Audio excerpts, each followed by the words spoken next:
resources, things that are going to help you in managing your test sessions, as well as support. But the meat of today's training is going to be actually talking about that day of testing, what the test administrator is going to be doing when they're in Pearson Access Next and the students are testing.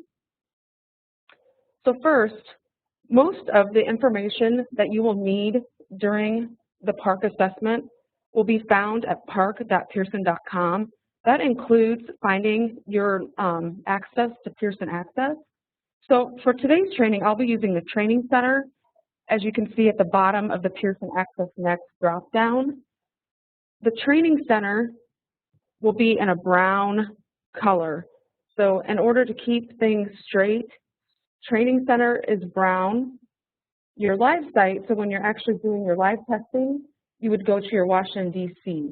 And it looks like we have a question that popped up. I'm not sure if I can see the question here. I don't see it. So the majority of your resources are going to be found within the parcc.pearson.com.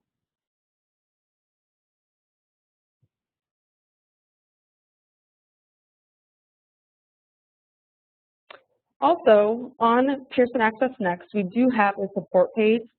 So you can find information regarding Pearson Access Next by clicking support on the banner.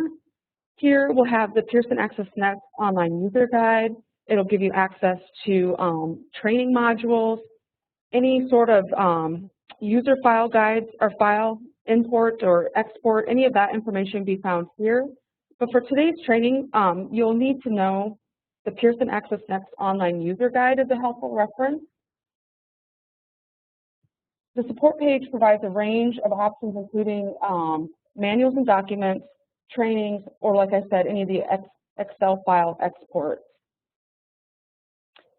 Some other resources include the Test Coordinator Manual for paper-based and computer-based. Like I said, the majority of that information will be found from parcc.pearson.com under manuals and documents. So managing a test session in Pearson Access. Prior to your testing day, your test coordinator is going to be creating your test sessions. Those are the virtual containers of students that will be tested. After those test sessions are created and your PMPs are entered, everything's all done on the day of test and ready for the day of testing. This is where the test administrator will find your test sessions within Pearson Access Next and will manage the test sessions from Pearson Access. The test administrators will need to be trained by the school or district test coordinator, and this will include on how to manage and monitor your test sessions. Also, there are training modules available at parcc.pms.pearson.com. This includes if you need to pre-cache any test content, and it also includes some Pearson Access Next training. So diving into Pearson Access Next, this is the home screen. From here, you'll click the green login button.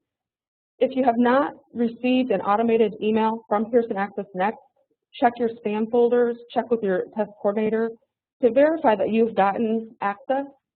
And this will include your username, and it'll allow you to set up your password at your first login. So signing in, this is where you'll enter in your username and password. If you have forgotten your username or password, there are links on the sign-in sheet that will allow you to reset those. So that is on the login screen. I'm going to actually pop out of the presentation, and I'm going to actually go out into the Pearson Access Next site. For today's training, I'm going to be using the training site. So let me know if you can't see this. Somebody pop in. Like I said, the Pearson Access Next training site is got a brown color code. So if you see the bar here is brown, that indicates that you are using your training center. Just a reminder for the training center, if you do want to practice, feel free to do so. And actually, we recommend that you can go in and practice before testing. but you do not use real student data. So if you want to generate sample students in here to create some dummy test sessions, if you're participating in infrastructure trial, this is the site that you're going to use to do the practice. So this is kind of the practice area to prepare you for the day of testing. So you're going to click on the green sign-in, like I mentioned before. You're going to enter in your username and your password. We generally recommend that your username be your email account, just because your email account is already unique, and it's one less thing that you need to remember on testing day. So you enter your username and your password, and you're going to click sign in. And from here, you'll see that there's the banner here that has the icons of home. So anytime you click home or the training Pearson Access Next, that's going to take you back to the home page. You'll have setup, which this is primarily used by your school or your district testing coordinator. From here, your students, your classes, test staff configurations are going to be completed using the setup tab. During testing day, the test administrators are primarily going to be using this testing tab. This will include, you can click on it for sessions or students in sessions. Also, we talked about the support tab when we first entered in. This is where you're going to find your documentation. This will include the Pearson Access Next user guide or any other guidelines that you may want to review prior to testing. So at any time, support is available on Pearson Access Next. It also contains contact information for our customer support. So like most of our pages, we have that contact information, so you can get that information at a pinch, is there. So I'm going to go back to the home page. You'll also see a flag here. If it's red, it indicates that there's some sort of critical warning going on. So if you click on that, it's going to provide a list of warnings and errors that potentially need to be resolved. Testing administrators really don't need to worry about this during testing day. This is primarily your school test coordinator. Most of the critical warnings involve some sort of student data information. For example, let's say a student's missing some piece of information from their student data upload. Maybe it's their ethnicity or something to that extent. So really, for a test administrator, you won't really need to worry about this red warning flag on testing day. What's also important is this banner here also displays which test administration you are working in. So for example, if you're testing the spring PBA, this is the administration that you want to be in. Once PBA is over and you're testing for EOI, you want to make sure you're selecting the EOI from the drop-down. So I'm using PBA today since that's what we're working on. But that information is here, and you want to verify when you're administering your test that you're in the correct administration. Here is your organization.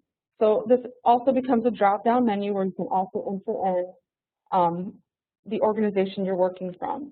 For today, my demo page is called RT Demo. So I will select that, and that will take me to my RT Demo.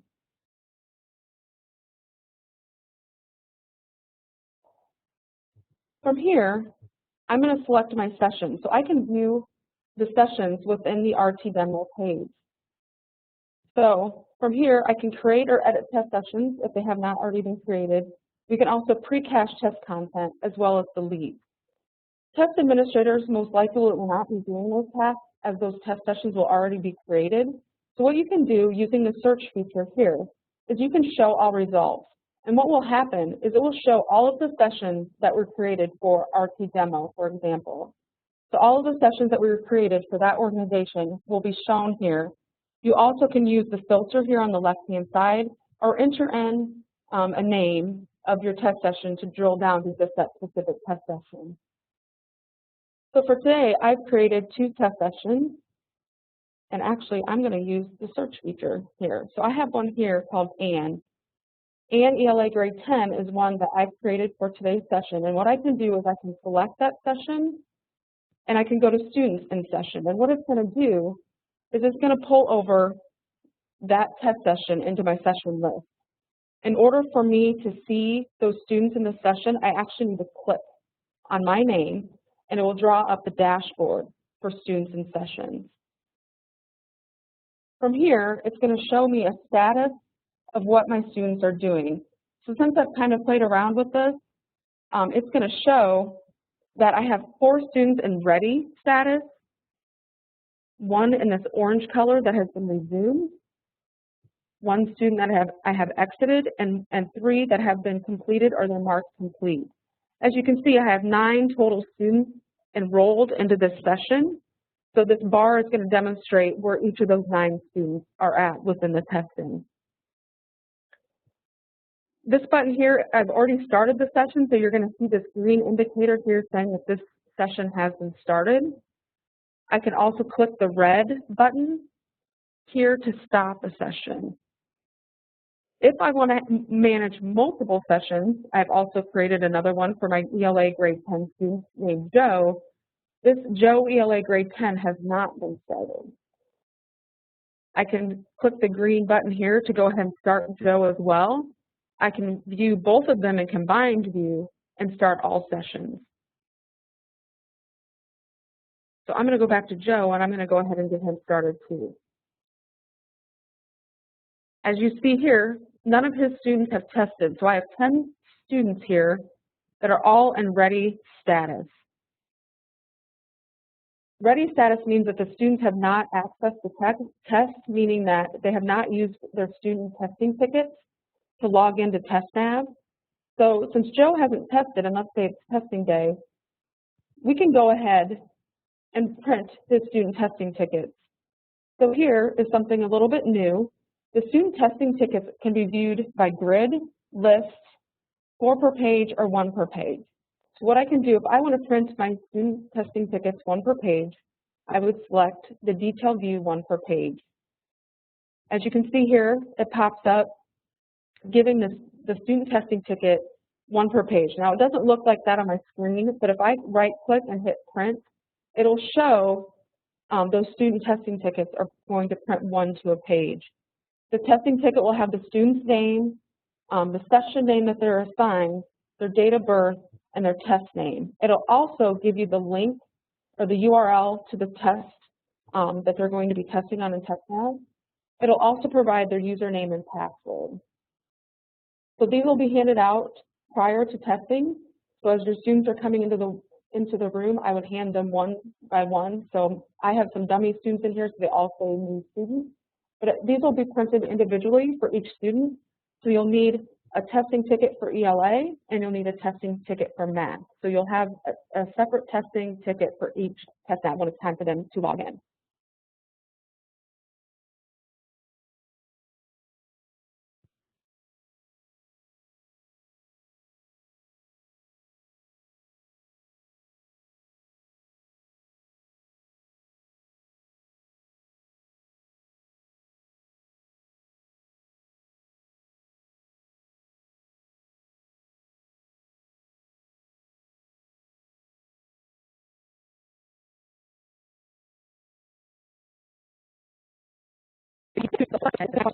Pause for a second to see if there's any questions. Okay, we do have one question in the Q&A. If we have a test coordinator monitoring all sessions and we notice the student might be having technical issues, are there any security issues about emailing the teacher in that room to confirm that the student is okay? So they're asking if they can email the teacher or the test administrator? Correct, yep. I think that depends on policy. I'm not sure if it could be part of your communication plan. So I'm not really sure on the policy, just because we want the test administrator to be actively proctoring. If that's part of your communication plan for your test administrator to have their email open, that's up to you. I would make that part of your communication plan. So if you know that a student is having a technical issue, then you need to know how to get a hold of your technical coordinator. So that's just part of, that would probably be a school or local policy on how they're going to handle that. You may even want to, I don't know how many resources each district would have, but another scenario, if you do have somebody having a technical issue and you have one person in that room that cannot leave because you can't leave your students unattended, possibly have a hall monitor in the hallway where you can kind of peek out and say, you know, John is having problems on this computer, it's giving us an error warning, can you please contact the technology coordinator? So I think all of that comes with how you plan your communication and your resources during testing day. Okay, and there's one other question, if you don't mind. Sure, I'm sorry, I was waiting for you. No, that's okay, and that question is about the administration scripts for makeup testing. The scripts say to post the seal code, but in mixed makeup groups, there would be multiple codes. Should the admins pass out the seal codes or post them on the boards on a board with labels? That's a good question. I guess it depends on how you have your session set up. So let's say you have, you know, and maybe, and I don't know if this will be a security issue, maybe you write that seal code down on the authorization ticket for the makeup unit. But yeah, I could see where that could get confusing if you have multiple sessions testing in one. That could be, if you think that's going to cause a lot of confusion, maybe you move those students into a makeup session, print out new authorization tickets if you need to, and you'll have a new list of seal codes. So I'm not sure if I really answered that question, but you will have, if you have students that are in multiple sessions making up, so let's say you have all your grade 5 in one room, but they were all in different sessions, then you will have different seal codes for each. So that could be where you maybe write it on the authorization ticket, but you want to make sure when that student's done testing that you pick up that authorization ticket, which you would anyway, just to make sure that they can't access the test at a later time. Are there any other questions? There is one more, and this actually might be a question more towards Bonnie, but I'll ask it out there. For makeup testing, can we administer different units of a subject test in the same session? Kind of what we were just talking about, but make sure we get that too. I wouldn't recommend it just because the different sections or sessions could have different times. So let's say, you know, one grade may have, you know, and I'm just totally throwing these out, they're not really the times, but one grade could be, or one unit could be so many minutes, let's say it's 30 minutes, but the second unit is maybe 45, and I'm just throwing those numbers out there. That means that those students are going to be ending at different times. I would recommend, if you have a unit 1 makeup session, only test maybe your unit 1 kids, just in case those unit testing times are going to be a little bit different. Also, I wouldn't, you could test different grade levels as long as, like I'm saying, the instructions are the same or the time limit is the same. I wouldn't recommend mixing those up because you're going to have a hodgepodge of kids that will need different directions and different timings. So you'll just have to evaluate who needs a makeup session and base it off of how much time is required for that unit and what are those directions. So that's how I would set up your makeup session. Hi, Anne? Yes. This is Bonnie. Sorry, I was having some technical difficulties and my mic wasn't working. So I wanted to say to the earlier question about email, the concern there would be that having email on while administering the test could prevent you from actively supervising the test, and that could potentially be a test security violation. So if you do want to incorporate email in your communications plan during testing, definitely put that in your school security plan so that can be explicitly approved or given feedback on. On the second question about mixed makeup sessions, for DC, we have said that administering mixed groups of makeup sessions is allowed, just with the caveat that each student would need to get the appropriate amount of time and be read the appropriate directions. So maybe not recommended, but also knowing that during testing, that may be where you end up, just to make sure that everyone is able to make up the sessions they need to make up. Great. Thank you for the clarification. Are there any other questions before we move forward?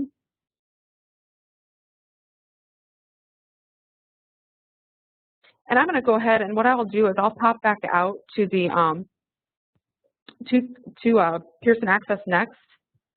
And what I can show you is, so let's say we do have, oops, sorry, I'm going to hide that.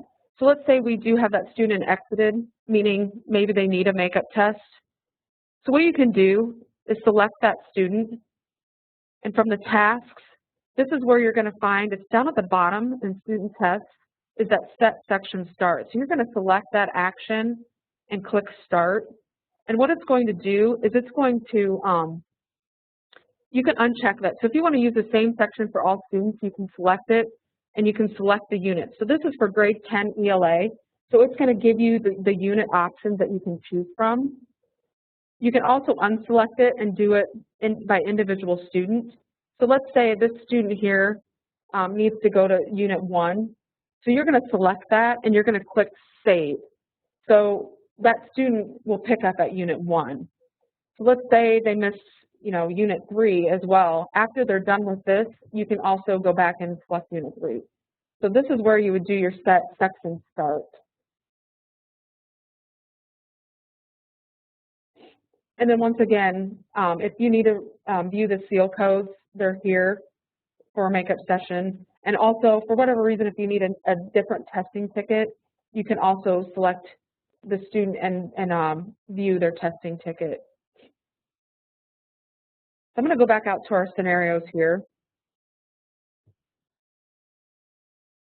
So our next scenario is, what if an ELA test session is interrupted in Unit 2?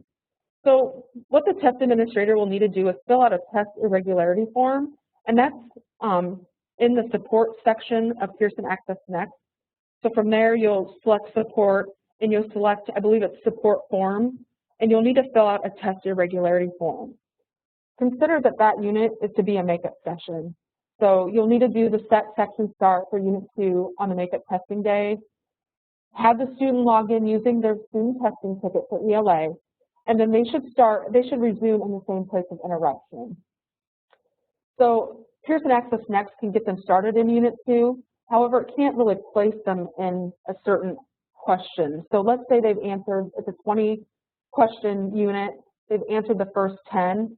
So when they go into that makeup session, they're not going to start at 10. It may pick up there, but they can go back and review those questions. They're not allowed to do that. So part of your active proctoring of the test would be to make sure that the students are moving forward in their test, that they're not going back and reviewing previously answered questions. So are there any questions on the second scenario? And while we're gathering, I can quickly show you where that irregularity form is. So in the support section here, there is a support request drop-down. So this is where you're going to find your irregularity form. So you'll select here, and you're going to create or edit request. So you're going to select that action, and you're going to click Start. And from here, you'll select your organization or school, the category, which would be testing irregularity or security breach. So you'll select that from the drop-down, and then you'll enter in any questions or concerns. You can also upload any files if you need to, and then from there you'll click Create, and what that will do, it will submit that irregularity form.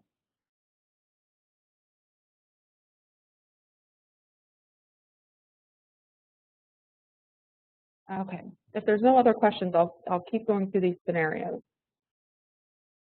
Oh, that's the last one, I guess. Are there any questions before I move on?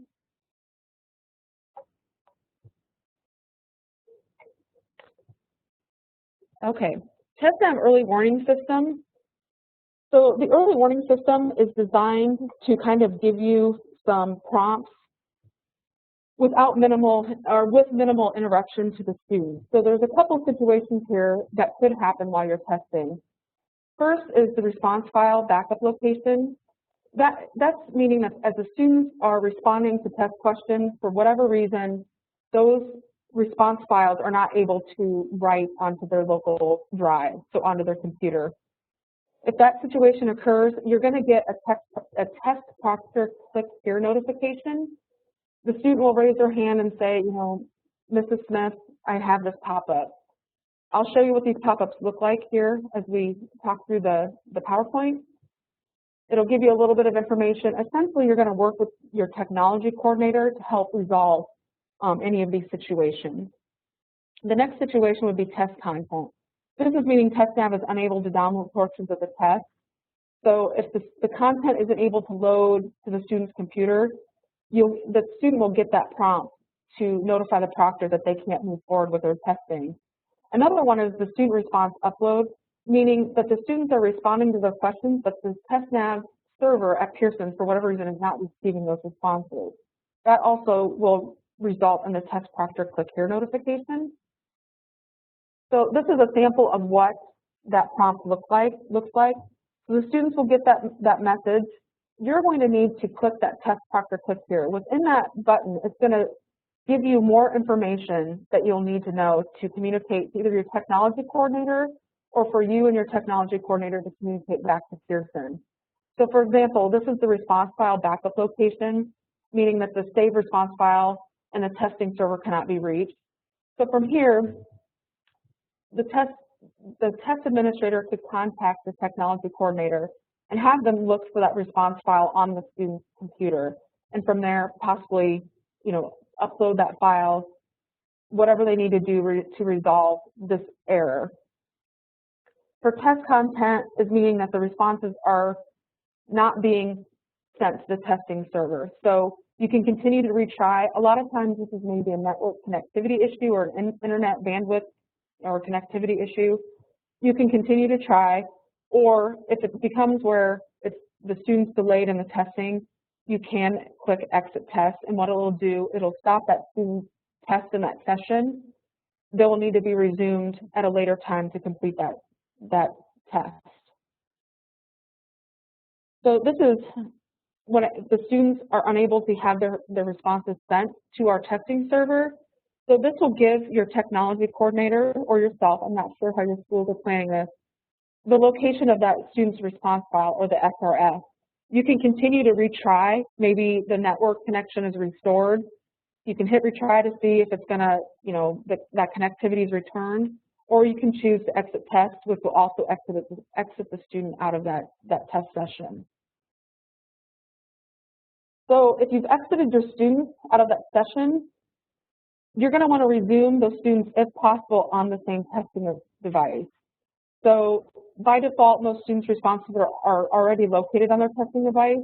This is important, especially for Chromebooks and iPads, where they only utilize the one save location. So what TestNav is going to try to do when that student logs back in is it's going to try to look for those last response files. So it's important that we try to resume them on the same device if possible. So this is another early warning for resuming students. So this is something, if you have the saved response file on that local drive, it can be found and uploaded. And here's some documentation on the early warning system. So there is the TestNav online support. There's information on mobile devices, the early warning system triggers, TestNav error codes, and information on the SRF and log files. All of this is on the support.assessment.pearson.com in the TestNav section. So if you want more information on the early warning system or any TestNav error codes, that information can be found using these links. So support. The accessibility policy manual and implementation guide can be found on parconline.org. The majority of our information for PARCC can be found at parcc.pearson.com. So if you want to review any training modules, you can go to parcc.pms.pearson.com, but I believe parcc.pearson.com will get you to that location. Your manuals for the test coordinator or the test administrator for both paper-based and computer is also found on parcc.pearson.com. And we highly recommend that your students and even your teachers and test administrators use the opportunity to review the PARCC test tutorials and sample items. Those are also located on parcc.pearson.com. So this will help your students to get familiar with the TestNav platform, how to use TestNav, how to log in, how the tools work. We highly recommend that the students take a chance to review the tutorials and sample items. PARCC support is available from 5 a.m. to 7 p.m. Central Time, Monday through Friday. They're available online or by email or also by the toll-free number. They can help you if you need help with navigating Pearson Access Next, maybe setting up your testing units. If you're testing paper, you can inquire about any paper shipments. What's listed here are some of the things that PARCC support can help you with. However, your state and district test coordinator can also help you with testing schedule, accommodations, any unusual circumstances, emergencies, or any questions about general testing policy or state communications. And that's all I have for slides. We have about, I believe, 30 minutes for any questions. So if I missed something or we need some clarification, please either use the chat feature or you can unmute your line and we'll get those questions answered.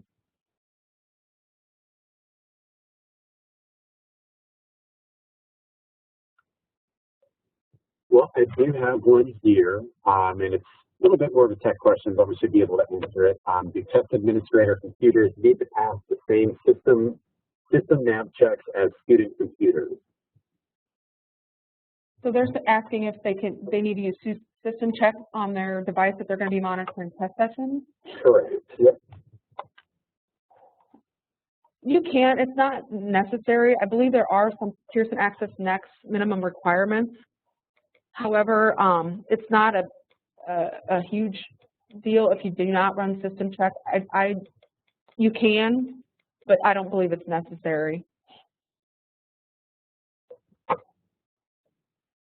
Yeah, I've successfully used Pearson Access Next on my phone before, so it's definitely a bit more adaptable than a secure test session. Not that you should be administering a test on your phone, just saying.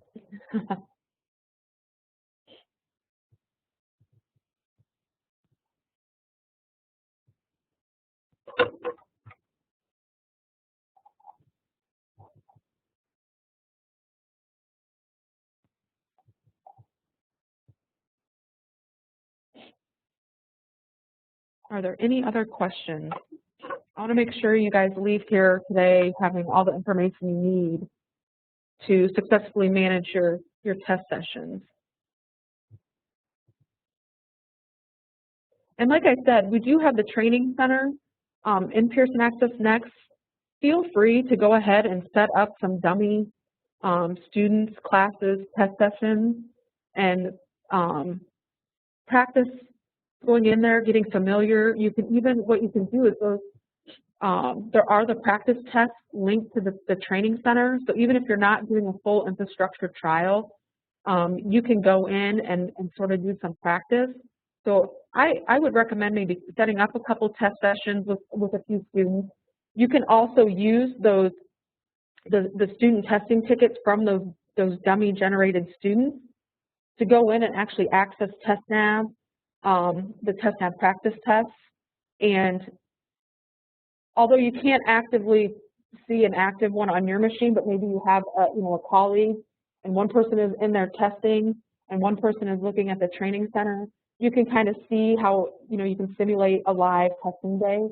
So that option is available. So if you want to become more familiar on how to manage your test sessions, you can create some mock test sessions in the training site and kind of walk through your training materials and all of that, so you know what you're going to be doing on testing day.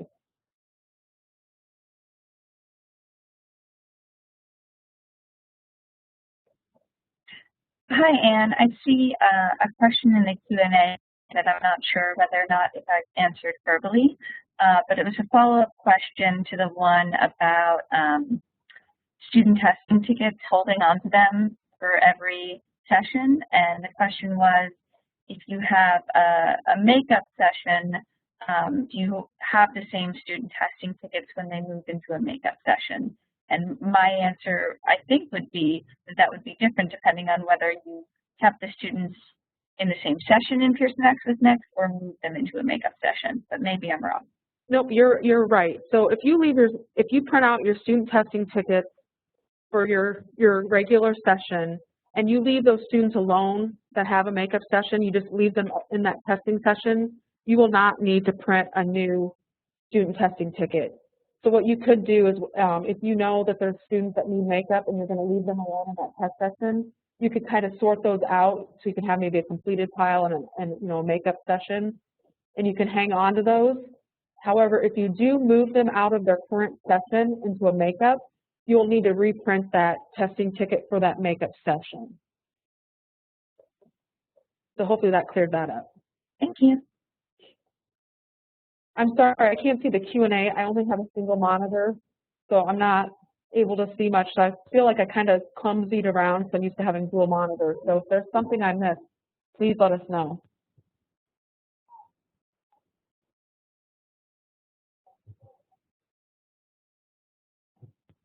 Well, there's one discussion going around in the Q&A, and maybe we can also address it verbally about seal codes in the infrastructure trial. Apparently, since there's only one unit, the infrastructure trial practice test, there are no seal codes, and people are just wondering how to practice and train on that if it's not in the training center. I'm not sure how to answer that. Penny, I'm guessing you might want to take that one back. Since there is only one unit, you're right, there probably would not be seal codes. So we could probably take that back as feedback. Yeah, absolutely. We've gotten that from a few different places. As far into testing it, there is just the one unit, so you don't need seal codes. You know, they can be found at the same spot to download resources where you get the student testing tickets.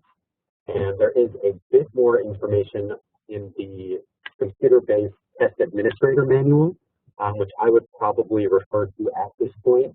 But definitely good feedback. I agree that we could include that more.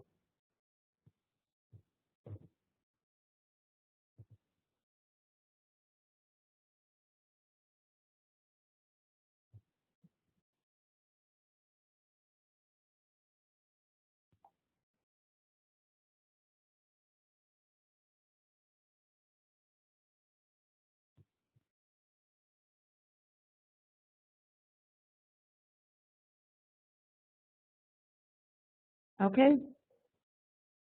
Kenny, are you seeing any other questions? You know, there was a question from John. It's kind of in the middle. I might have missed it. John, if you raise your hand on the WebEx, we can unmute you. I think it was in regards to testing irregularities. John, could you provide some more information so we could further answer that? I think it might have been in regards to if the student runs into a technical issue while testing.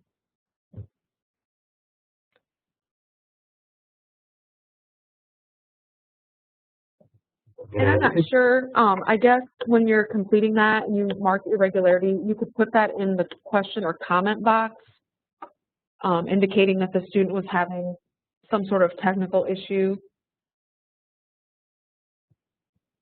Okay, let me go ahead and unmute John. John, you should be able to go ahead and elaborate if you wish.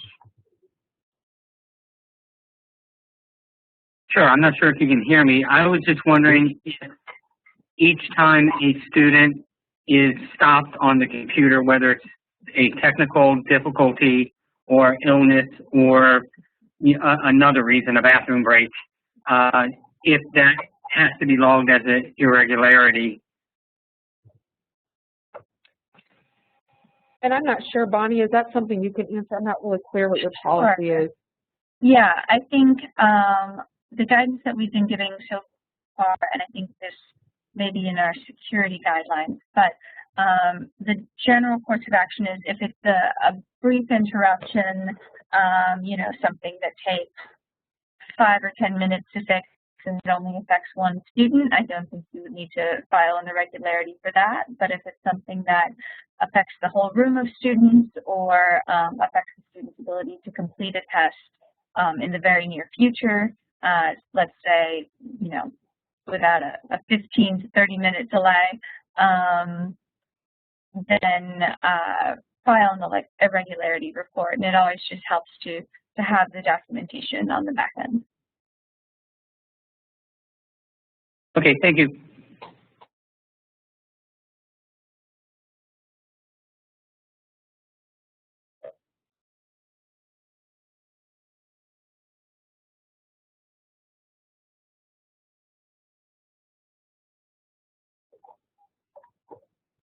Okay, if there aren't any further questions, we'll go ahead and we'll close the session for today. And we thank you so much for attending and participating. Every question was great. I hope we were able to resolve any questions that you've had prior to this presentation.